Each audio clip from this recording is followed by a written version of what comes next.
অনেক ইস্যুস এই ফ্লাডের পরে সব জায়গায় দেখা গেছে যে এখানে নদীগুলো আছে অলমোস্ট কিন্তু যে স্ট্রিমটা এটা চলে গেছে আরেকটা দিকে।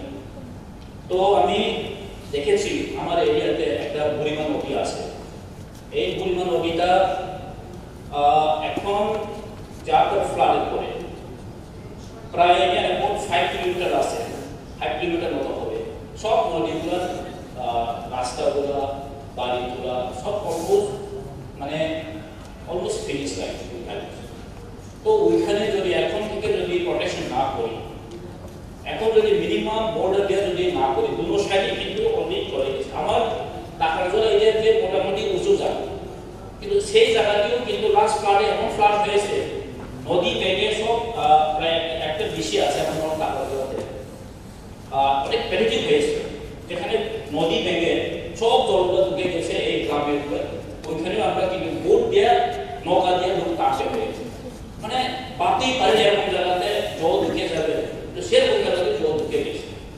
তো মানে অনেকগুলো জায়গা আছে, অনেক স্কুল আছে যেটা নদীর পাশে যেটা স্কুল আছে ওরা কিন্তু অলমোস্ট ড্যামেজ হয়ে যাচ্ছে, অনেক রাস্তা আছে আর অনেক ব্রিজ আছে, যে ব্রিজটাও কিন্তু এখন যদি না করি তাহলে সেই বড় বড় যে ব্রিজ বানানো হচ্ছে এইটাও কিন্তু আগামী 5 বছর বা 2-3 বছর থাকবে, মানে নাও থাকতে এরকম কন্ডিশন হচ্ছে।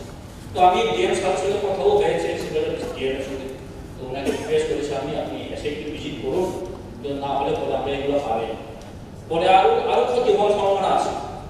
তো আমি মন্ত্রীর কাছে এটাই অনুরোধ করবো, যদি এইগুলো এখন থেকে যদি প্রোটেকশন করতে পারি তাহলে আগামী দিনে আমরা কিন্তু এই বিরাট একটা সমস্যা থেকে আমরা কিন্তু এখন মোটামুটি সেগুলো আসতে পারি।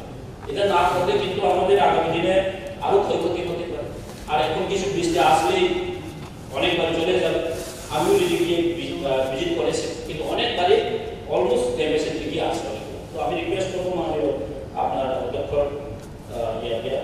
মাননীয় মন্ত্রীকে আমি জানাবো যেটা এটা অতি সত্ত্বর এটা একটু দেখার জন্য ইমপ্লিমেন্টেশন বা টেন্ডার দিয়ে একটা সলিউশন আনা যায়।